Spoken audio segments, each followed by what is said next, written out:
Time perception is impaired by marijuana. Time seems to fly, and fast action seems slow for the addict.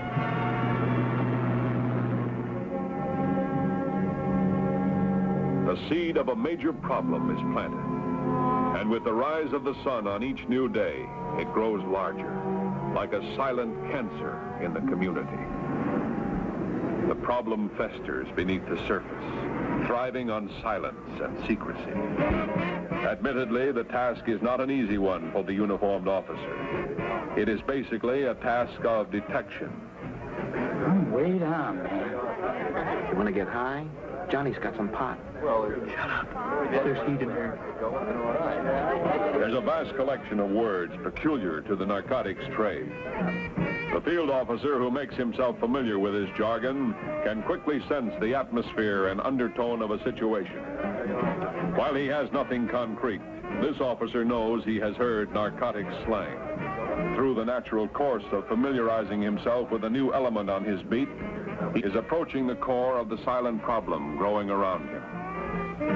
The former owners were an old couple who operated a quiet, pleasant teenage hangout, the place to meet after school or have a malt after the movie. It was a place where the officer had friends. Now changed, a wild beginning, a place to watch at any rate. He must not reveal his suspicions. The evidence is slim and inconclusive. But with his attention focused toward possible narcotics traffic, he can be alert for further indications. A casual exit through the rear door leading to the parking lot will provide the officer with a complete picture of the new malt shop.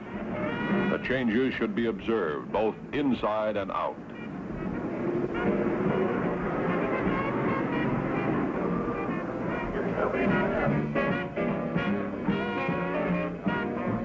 The pusher on his rounds casually awaits the customer's signal to make contact.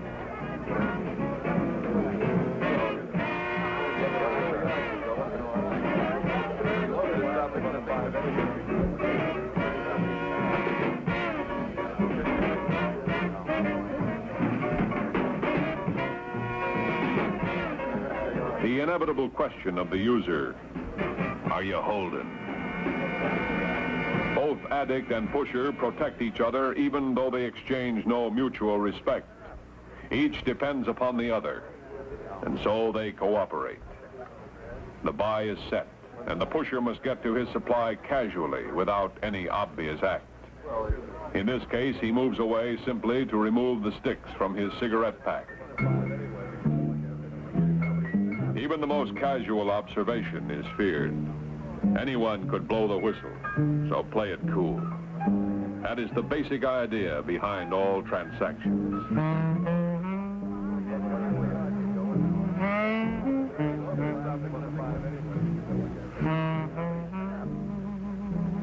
The money has been placed between pages of the magazine. The page is dog-eared. The pusher changes cigarettes for money, leaving his merchandise inside.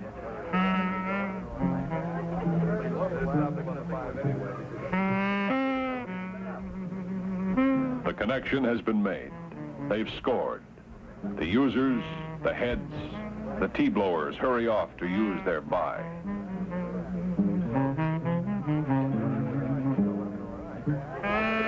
Frequently, a user acquires his marijuana by pushing the drug himself. According to the records, one user will introduce 5 newcomers.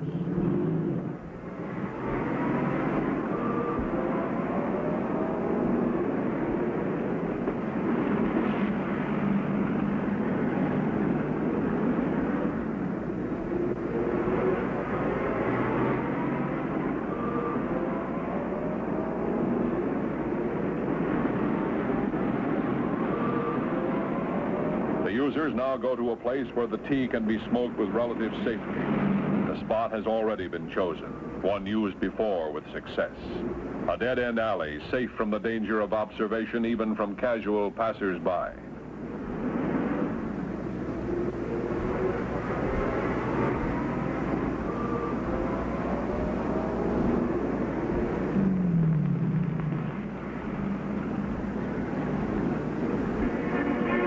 Windows are usually closed and a confined area used.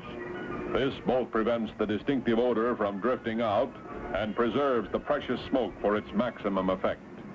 One reefer at a time is usually consumed by a group, and a non-user could become contact high from smoke.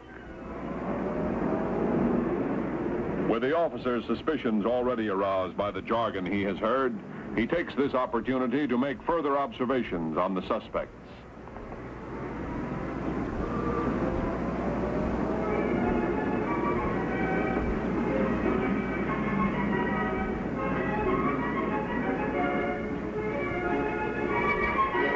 The marijuana addict, unlike most other narcotic users, prefers company when smoking the drug. Thus, tea parties and getting high together is a common event for them.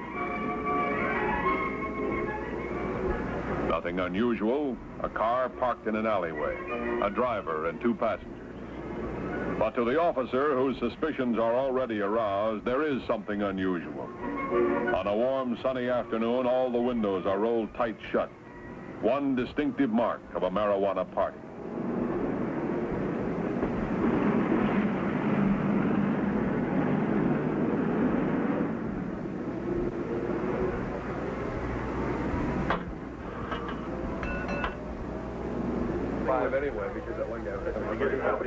Even as the tea party progresses, the young pusher awaits more customers for his poison. They know where to find the pusher. This customer, though, is not an addict, but the girl to whom the pusher introduced the weed. She is still a novice, but has found marijuana more gratifying than the goofball she was used to. And sometimes she will use them in combination. Typically, she comes now burdened with depression from another family argument. She searches the new means of escape shown her. She wants one now, just one. She's way down. He knows the feeling, not a physical need, but a mental craving. The misery of not having a crutch.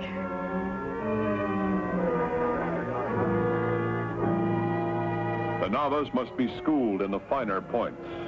Care must be taken in choosing the place where marijuana is smoked. Not only is the method of smoking peculiar to the drug, but the odor is unmistakable, similar to burning alfalfa. At night, it is distinguished, too, by the fact that it burns much brighter than an ordinary cigarette.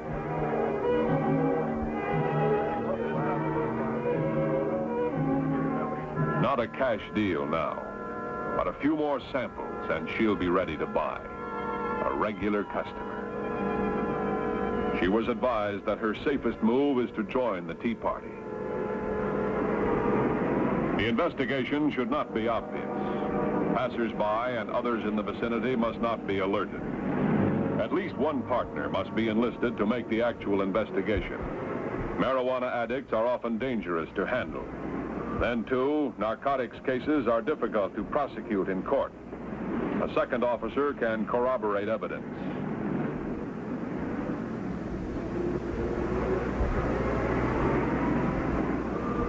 The wary and suspicious attitude of the narcotic suspect makes apprehension difficult. The drug must be in the possession of the suspect. Thus, even a few seconds' warning may be enough to allow them to destroy the evidence.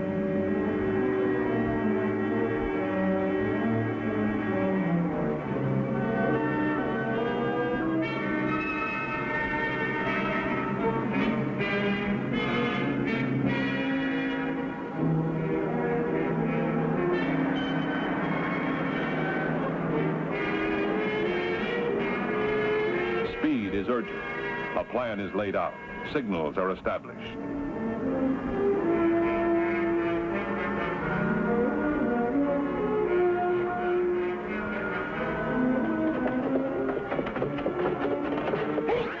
Move fast. Get the evidence. Eliminate all avenues of escape. The hands are the primary concern. Many narcotic suspects will attempt to destroy evidence even after capture. If possible, hold the hands until they are examined or cuffed. Order the fingers extended with palms up.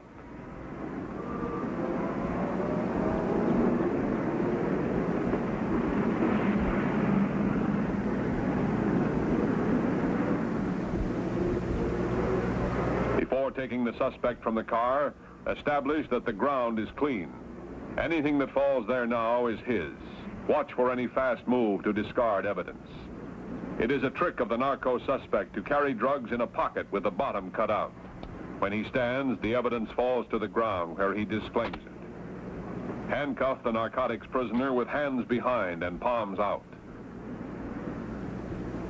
This hinders any attempt to get at evidence hidden on his person, and in the case of the heroin addict, it prevents him from scratching or burning needle marks or scars. Once cuffed, the suspect is searched for weapons and evidence. Establish evidence before the suspect as it is found.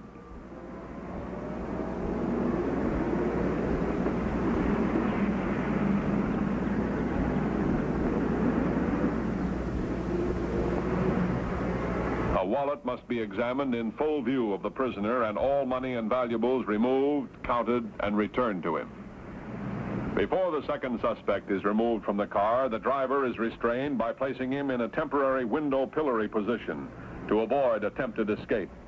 The officer obtains his partner's handcuffs. The suspect is then brought out with his hands held. Special care must be used in shaking down this suspect, since two prisoners must be watched by a single officer in the act of searching. The suspect is cuffed and searched.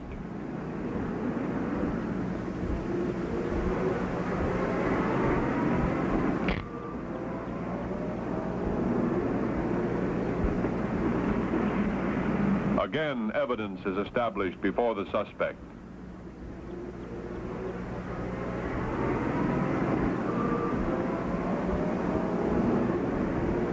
Match packs should be opened.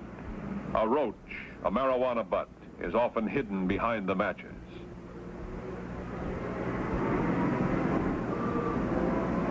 The third suspect is brought out, keeping her arms outstretched and hands open.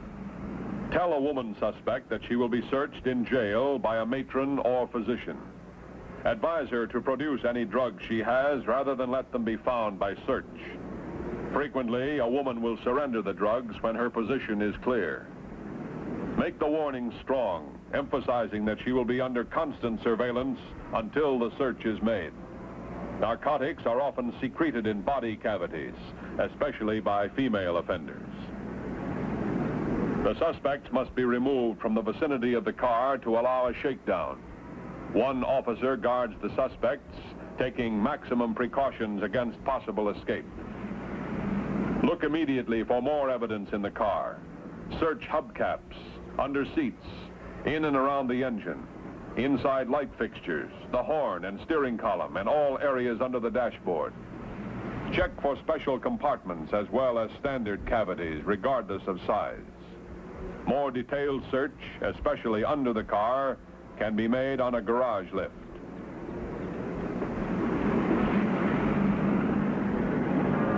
An officer's careful attention and understanding of narcotics has led to the arrest of suspects. It will not end here, for narcotics offenders often talk freely, and one arrest leads to another and still another. There are those who escape. With them, they carry the problem like a germ, perpetuating it. But where do they flee? In this bizarre crime known as the narcotics problem, there is no real escape. Thus, continued use of marijuana can lead to brain deterioration. There are only endings.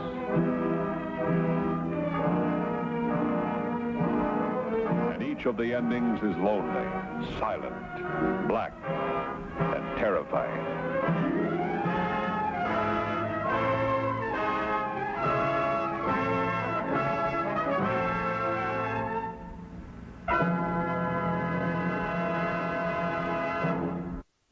Today on Turner Classic Movies, Spencer Tracy is the Wizard of Mental